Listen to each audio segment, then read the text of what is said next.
はい、皆さんこんにちは、デッキンです。今回は前回の動画の続きと言っても過言ではない、夏用意した方がいいアイテム4選っていうところからいきたいと思います。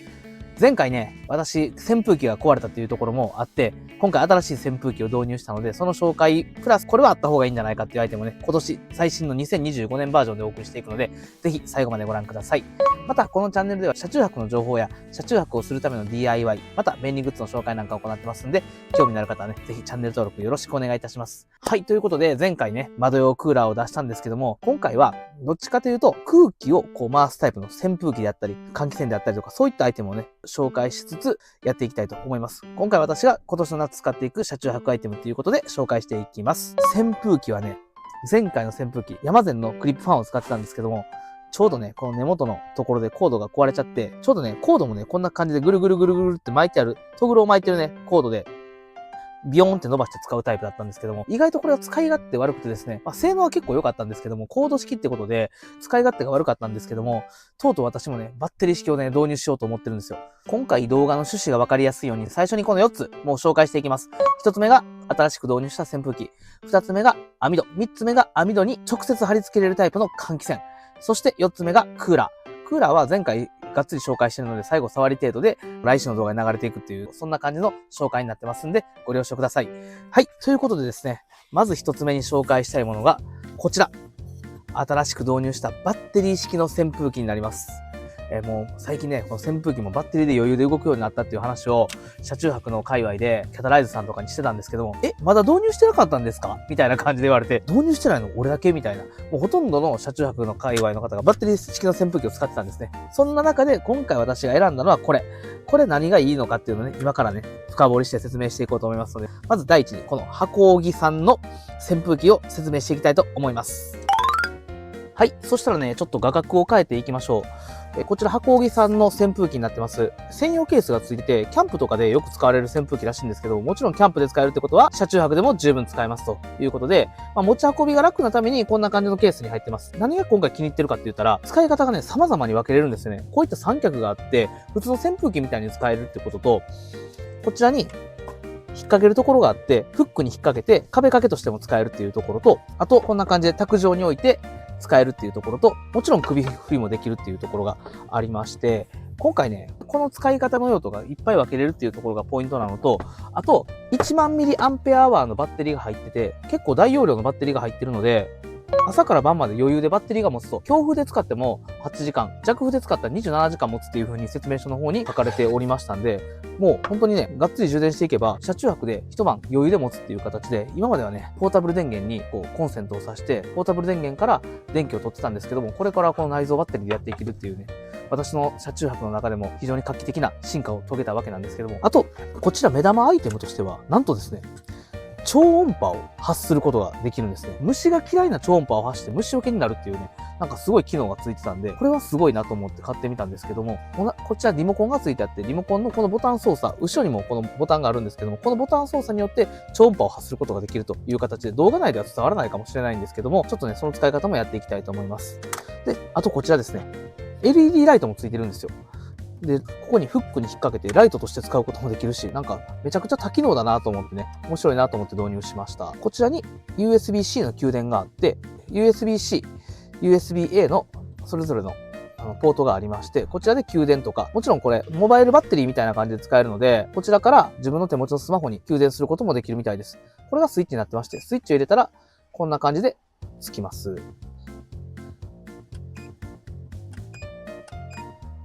こんな感じで LED ライト、そしてこれが首振りのボタンですね。で、これが風量のボタン。この部分の LED ライトで自然、リズム、そしてこの2つ目で弱、中、強、長押しでオフ、そしてこれタイマーですね。タイマーという感じでボタンが分かれてます。基本的な使い方としては、この三脚を使って普通の扇風機みたいに使うか、そして車中泊で使う場合は、壁掛けとして、私の車はフックがあるので、そのフックに引っ掛けて使うかっていうね、このパターンがあると思うんですけども、基本的にこの三脚を持っていけば、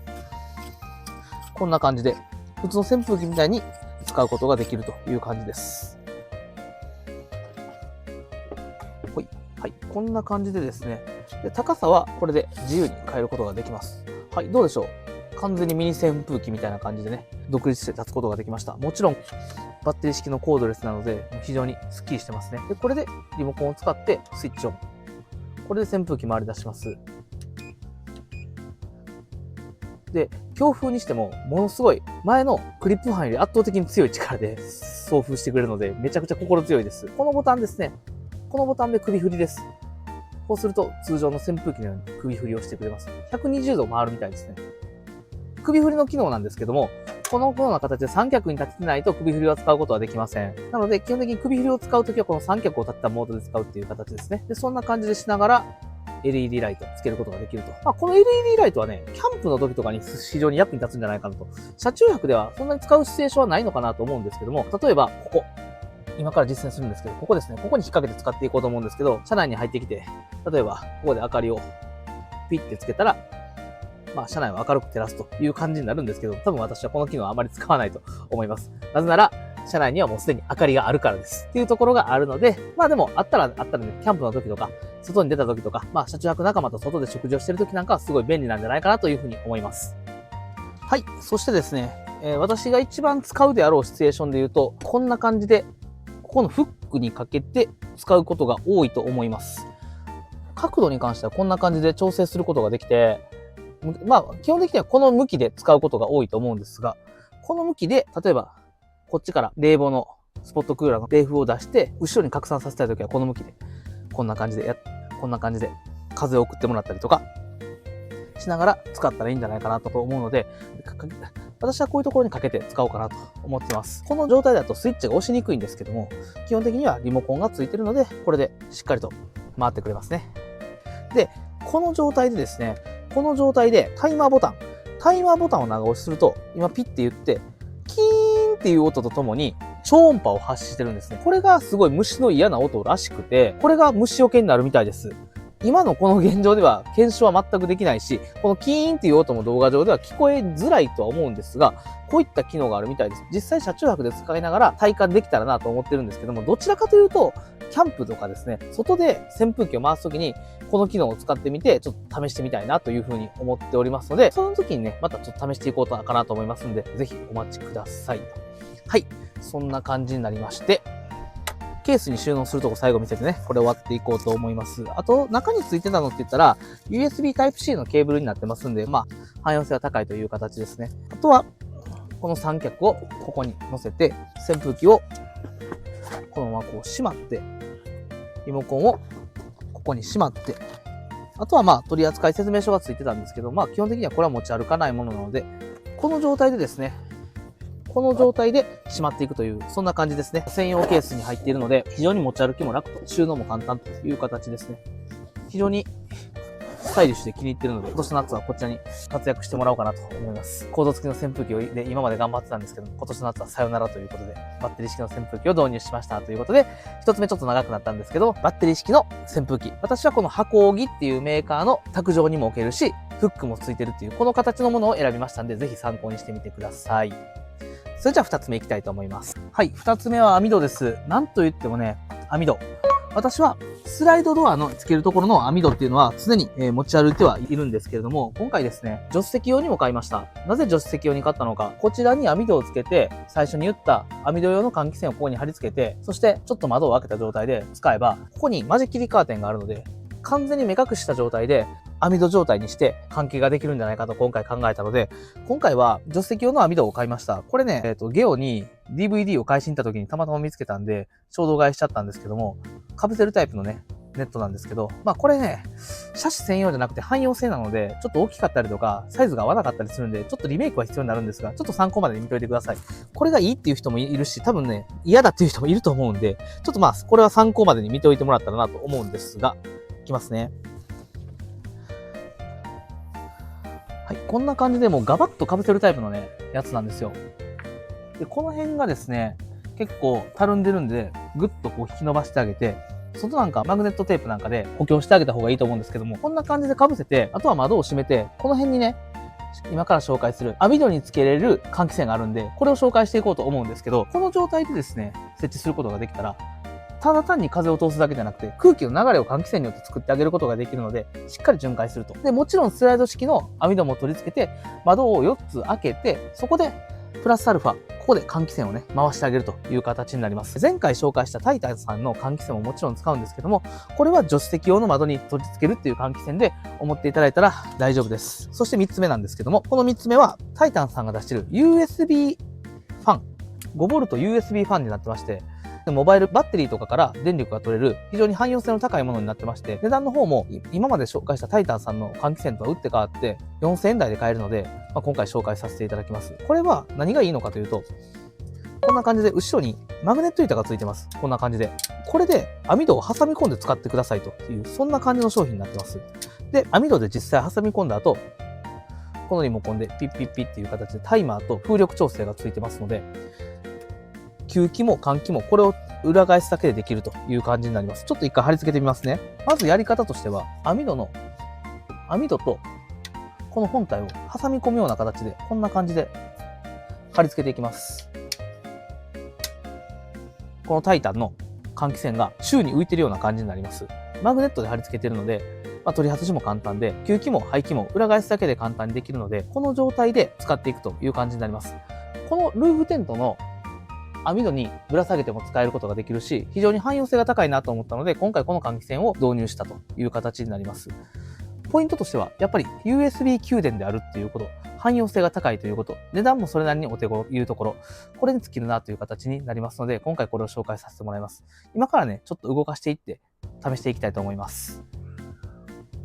はい、電源はこんな感じで、普通のモバイルバッテリーに接続しました。これで十分使えます。この状態で、このスイッチを押してあげたら、回っていきます。赤がハイ、緑がミドル、そして黄色がローっていう形で3段階の風力調整ができまして、裏表をこう入れ替えてあげるだけで、吸気と排気を入れ替えることができるという、そんな感じになります。実際、使うときっていうのは、この辺に設置してあげて、で、窓をここまで上げて、空気の流れを作ってあげるっていう形になるんですが、いちいち窓に挟み込まなくても使えるし、網戸に貼り付けれるっていうところね、こういったマグネットの材があるので、とにかくテントとかで使えるようにっていう形で、これもキャンプとかでも使える、テントのメッシュの網戸のところにも貼り付けれるようにという形で設計されているので、こんな感じになってるんですけども、私が車中泊で使うとしたら、網戸にこんな感じで、こうやって貼り付けてですね、使っていこうという形ですね。今回紹介した助手席に取り付けるタイプのゲオで買ったこの網戸はちょっと加工が必要なので、これから加工してしっかり作っていこうと思うんですけども、こんな感じで使っていけばいいよっていう形で、取るときはこのまま網戸ごと外して、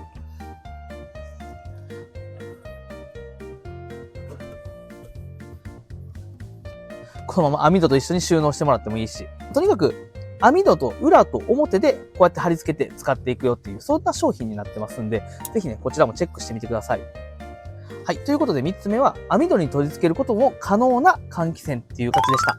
はい。そして4つ目なんですけども、なんといっても、クーラーですね。前回の動画でもかなりご利用しさせていただきましたが、やはり車中泊で夏必要なアイテム4選の中にはもうこれを入れざるを得ない。もう絶対クーラーがいります。もう本当にガチで車中泊したい人はクーラーをしっかりね、設置できるように工夫して車中泊に臨むことをお勧めします。もう夜だろうが関係なくむちゃくちゃ暑くて、正直窓を開けて換気して扇風機だけで寝れたもんじゃないっていうのをね、2年前にクーラーなしで車中泊してみてひどい目にあったっていうね、動画を出してるんで、それまたリンク貼っておくのでぜひ見てください。はい。で、今回はですね、もちろんウィンドファンを使っていくっていうことを前回告知させていただいたんで、次回の動画はこのウィンドファンをどのようにして安全かつ室外機と室内機を分けていくかっていう動画をね、撮っていこうと思いますので、そちらね、大注目というか、必見の動画になってますんで、ぜひね、来週もね、チェックしてみてください。チャンネル登録してない方ね、ぜひね、チャンネル登録をしていただいて通知をオンにしていただくと、来週の動画が上がった瞬間にね、通知が行きますのでね、そちら見てください。